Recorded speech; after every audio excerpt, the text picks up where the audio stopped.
બે દાડાથી કોમે કોઈ કહેવા આવતું નહીં, બે દાડાથી કોમે જ આવવું હોય. હમણાં મારે બધું કાચું તો ભાઈ કહેતા હતા આપણને આજ આવે તો સારી વાત છે. તો થોડી મજૂરી થાય, ઘરે તેલ નહીં, ફોડ નહીં, બધું લાવવું તો પડશે જ. મોબાઈલમાં રિચાર્જ થઈ રહ્યું તો ટાઈમ પાસ કરું.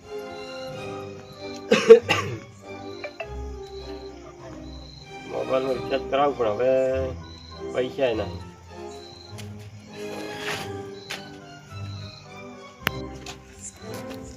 આજ તો મારું બેટું મજૂરનું કામ છે. જો મજૂર મળી જાય તો સારું છે. બે દાડા મજૂર મળતા નથી. થોડું ઘરનું કામ છે. જાવું છે ભરતભાઈ જોડે કદાચ હોય તો ક્યારે. ભરતભાઈ, હા વિષ્ણુભાઈ, આજ તો થોડુંક કામ હતું ક્યારે. શું કામ હતું? થોડોક નળિયા થોડોક સાઈડમાં કરવાનું છે હા, અને થોડુંક ઘરનું થોડુંક સાફ સફાઈ જેવું કરવાનું છે. એટલે તમે કીધું આવો તો. હા વિષ્ણુભાઈ, હું બે દાડાથી કામ ગોતતો તો મને કોઈ મળે ને તો હાલ, કારણ કે મારે ફોડ નથી, ચા નથી, કર્યું થઈ ગયું છે. હા, એટલે શું કામ, કેટલું કામ છે વિષ્ણુભાઈ? આખો દિવસ થાય. આખો દિવસ થઈ જાય. શું હાજરી હાલ છો? 300 રૂપિયા મળશે. તો હોજી હાલ છે એટલે, કારણ કે હું કરિયાણું મારે નહીં એટલે હું લાવું છું. સારું. ચલો તો તમે વિષ્ણુભાઈ એમ કરો, હા, તમે જો હું આવું, સારું. હું જોબ બંધ કરી આવું. રેડી? સારું. વિષ્ણુભાઈ આ તો કોમ જ આવવું પડશે. આ બે દાડાથી કોમ મળ્યો. હવે આ તો 300-400 રૂપિયા હાજરી આવે ને તેલ આવી જાય બધું. બંધ કરીને ગોદરો પેલો કરીને જવું.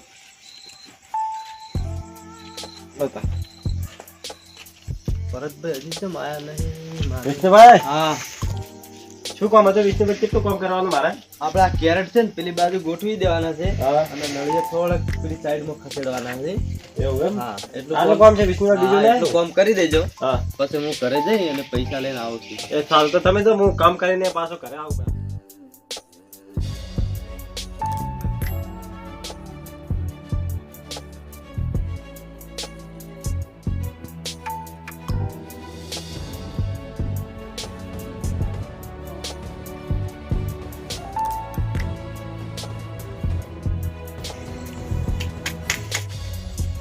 કોમ થઈ ગયું બધું.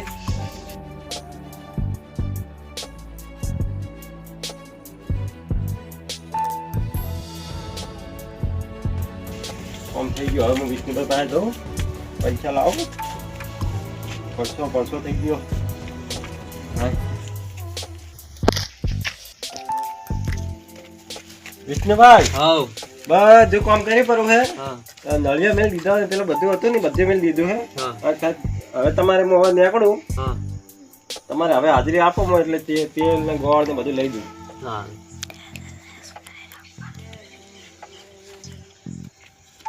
એટલે તમારા પૈસા.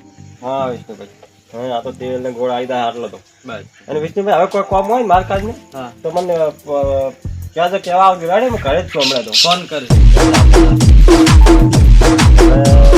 લગન ભીડાના હે, 2 લાખની જરૂર પડી. હવે 400 રૂપિયા મજૂરી આટે કોઈ દાડા વળશે નહીં. એક ભાઈ કહેતા હતા કે રણજીતભાઈ પાસે પૈસા મળશે વ્યાજે. હું રણજીતભાઈ પાસે ખબર કાઢ્યો, વળી મળી જાય તો વળી મારે લગ્ન થઈ જાય ને વળી જવું કદાચ મળી જાય તો વળી. રણજીતભાઈ બોલો. કેમ છો? શાંતિ.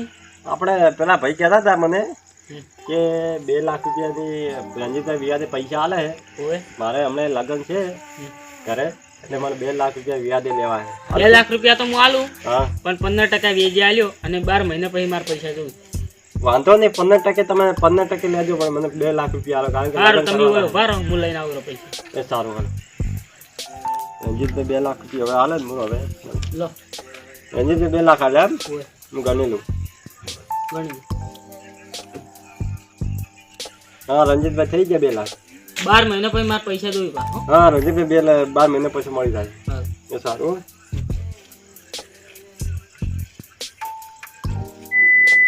એ રંજીતભાઈ ના પૈસા અલાડા નહીં, અમે ધંધા મળતા નહીં, શું કરું? વિવાહ કરતા કર્યા પર હે દેવું વધી ગયું. પણ હવે કોક કઈ ઊંઘ તો આવતી નહીં, પણ તો શું જ વળી ઊંઘે આવે એમ નહીં. શું કરવાનું? ચિંતા વધી ગઈ. ગરીબાની આવી દશા હે. પૈસા લાવો હડો હવે. એ રંજીતભાઈ પૈસા હાલ દે. 2 દાડા આપી હા જોયું હતા ને હતા. રણજીતભાઈ બે દાડા સુધી તમે કરી આલો સેટિંગ કરી. તમને 2 લાખ રૂપિયા આલ્યા હતા 15% વ્યાજ. હા રણજીતભાઈ તમારી ભૂલ છે, મારી ભૂલ છે રણજીતભાઈ. અને બે લાખ, હા 5 વર્ષ છે ઈ 10 લાખ રૂપિયા લાવો હડ. હા રણજીતભાઈ હું બે દાડા સેટલમેન્ટ કરી આલું. હા નહીં પણ ના રણજીતભાઈ ભૂલ થઈ ગઈ. હવે હું બે દાડા કરી આલું 2 રણજીતભાઈ. દાડા કરી આલજો ને વ્યાજ કેસ સુધી કર્યો આલજો. પાછા તમારે. હા રણજીતભાઈ હો. 2 દાડા પૈસા થઈ અમે જાવ. મજૂરી હા કરી આલું રણજીતભાઈ. રણજીતભાઈને 2 લાખ રૂપિયા લીધા છે. હવે વ્યાજ સુધી કેટલા પૈસા છે શું કરવું મારે? કોઈ રસ્તો બીજો નહીં, મજૂરી છે નહીં. હવે મુંબઈના અંડરવેન ડોન છે ને એને હવે કોન્ટેક્ટ કરવો પડશે મારે. ફોન તો કરવો જ પડશે. એટલું એક સપોર્ટ છે. હવે એ વળી સેટલમેન્ટ થઈ જાય તો સારું છે. બાકી પછી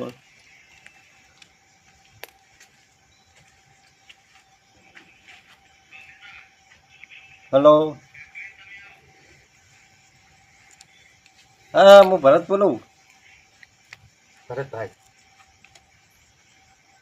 હા તે આપણે તો આગળ ભેગા થયા હતા ખબર? હા થોડી કામની જરૂર છે મારે, થોડું તકલીફ છે હમણાં. તો આગળ આવું એમ? સારું વડો હું આવું. હા હવે કોન્ટેક્ટ શું છે હું જઉં. મુંબઈ તો જવું પડશે પણ હવે પેલા ડીસા એરપોર્ટ છે ને એ હવે બેસીને બલૂનમાં બેસીને જવું પડશે મારે. કોણ ચલો તો.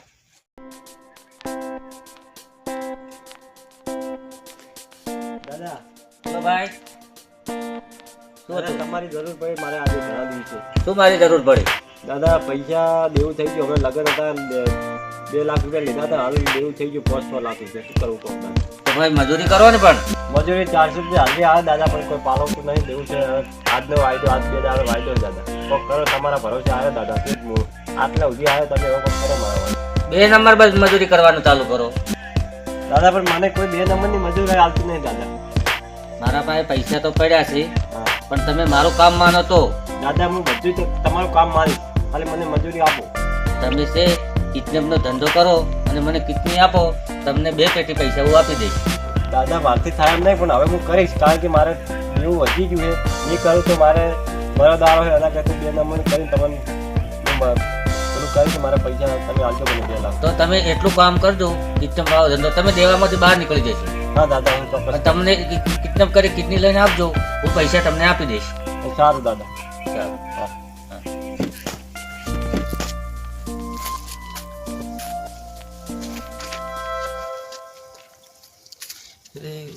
એક છોકરો ઊભો છે તું પણ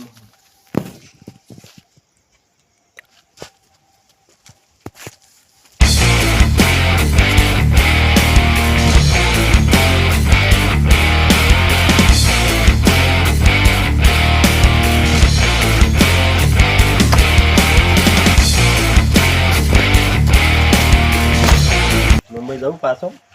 હું ડીસા એરપોર્ટ પર બેસી દઉં અને હવે તો મુંબઈ.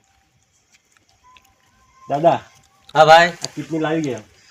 હા મારો માલ આટલો ટ્રાન્સફર થઈ ગયો હા થઈ ગયું. એમ? હા તો તમને પૈસા મળી જશે હવે. હા દાદા તો આપી દઉં, હું હવે નીકળું. હા લાવો, આ મૂકતા હું મારું વસ્તુ હા અને તમને હું પૈસા આપી દઉં. હા 2 કિડની લાવ્યો. હા હા આ તો પાપનું કામ કર્યું પણ શું કરું, મજબૂરીમાં કરવું પડ્યું મારે.